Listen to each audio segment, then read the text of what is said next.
Subscribe करें हमारे YouTube channel साधना gold को और पाएं वीडियोस सबसे पहले। बेल आइकन दबाना ना भूलें। और बंधुओं, आप सब जानते हैं कि मेरे भगवान ने भीमसेन और अर्जुन को तीनों को ब्राह्मण के वेश में परिणत किया और भीमसेन ने जाकर के जरासंध के साथ में युद्ध किया। मेरे प्रभु ने तिनका से इशारा करके ऐसे ऐसे दिखाया कि जरासंध को बीच से तोड़ो और ऐसे फेंक देना तो जरासंध का उद्धार हो जाएगा। भीमसेन देख रहा था मेरे गोविंद के द्वारा इस किए गए क्रिया को, लेकिन समझ नहीं पाया। पहली बार में नहीं समझ पाया। क्यों नहीं समझ पाया? द ओनली रीजन, जो मुख्य कारण था वो ये था कि भीमसेन एकाग्र को धारण नहीं कर सकते। ये उनसे संभव ही नहीं है, क्योंकि वो भोजन ज्यादा करते हैं। और देखो, ये भोजन ज्यादा करना ये सुनने में आपको सरल लग रही है, लेकिन ये जो रसना है ना, ये इंद्रिय जो है, ये बड़ी विचित्र है। प्रेम से बोलो।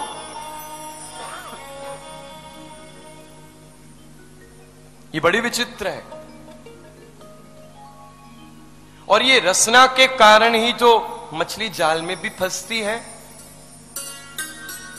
आपने जो मछली पकड़ने मछुआरे जाते हैं या जो भी पकड़ने जा रहे हैं, उन्होंने उस मछली को पकड़ने के लिए कांटी होती है अंदर, कील कांटी जैसी, और जिस पदार्थ में उस मछली के भोजन को रखा जाता है, और जैसे ही वो जो रस्सी रहती है जिसमें वो मछुआरा खींचने के लिए ऐसे करता है, वो इतनी पतली रहती है सज्जनों कि दिखती नहीं है किसी को। उस मछली को तो बिल्कुल भी नहीं समझ में आती है कि वो रस्सी के सहारे वो पदार्थ है, कि वो ऐसे ही है। उसे लगता है कि समुद्री कोई एक कहीं से किसी ने मेरा भोजन आ गया होगा, और वो खींची चली जाती है। वो नहीं खींची जाती है, रसना उसे ले जा रही है। और रसना के आवेश में उसे इस बात का ध्यान भी नहीं रहता है कि ये जो रस्सी है, जो कदाचित है पर दिख नहीं रही है मुझे, लेकिन केवल ये रसना के प्रभाव में भोजन आ गया तुरंत।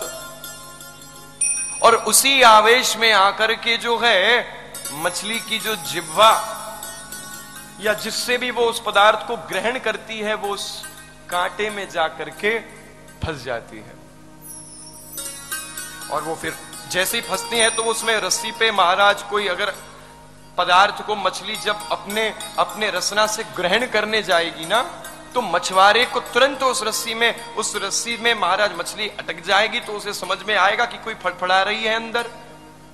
उससे वजन भारी हो जाता है और वो मछली नीचे की ओर बचाव के लिए जाती है, तो मछुआरा फिर तुरंत उसको ऊपर की ओर खींचता है ताकि वो फटाफट मेरे पास में आ जाए। तो रसना से अगर तुम बचोगे नहीं तो तुम भी खींचे चले जाओगे किसी की आड़ में।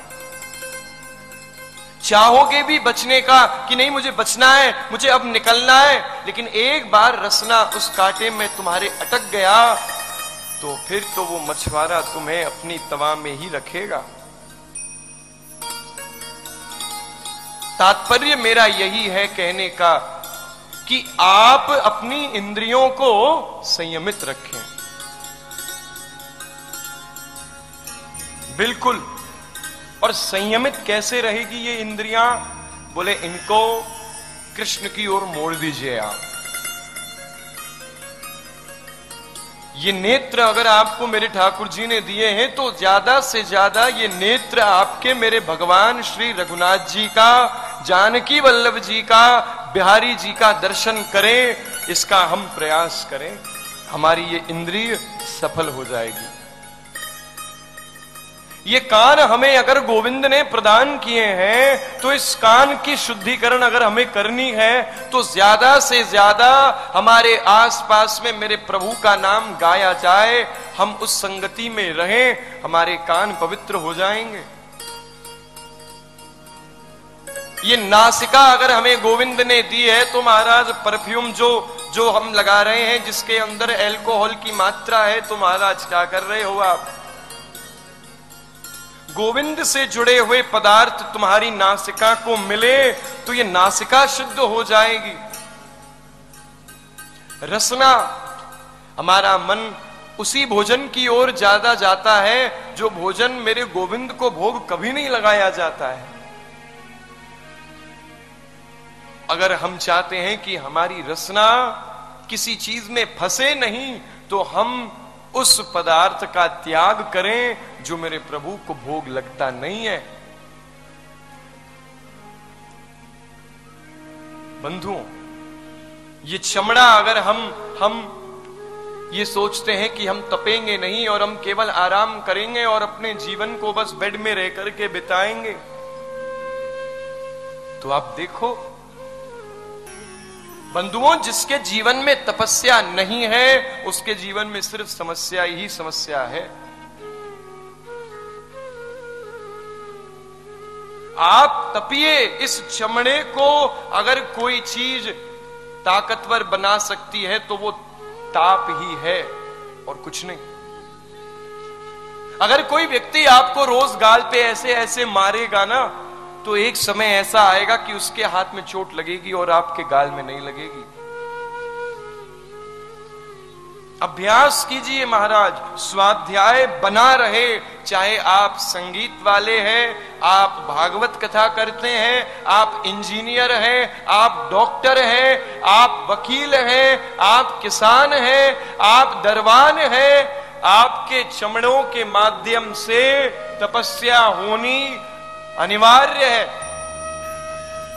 इससे कोई फर्क नहीं पड़ता कि आप कितनी ऊंचाइयों पर हैं और आप कितने नीचे हैं। अगर आप ये सोचेंगे कि नहीं हमें तो एसी में ही नींद आती है, तो एक समय ऐसा आएगा जहां तुम्हें पंखों में नींद नहीं आएगी।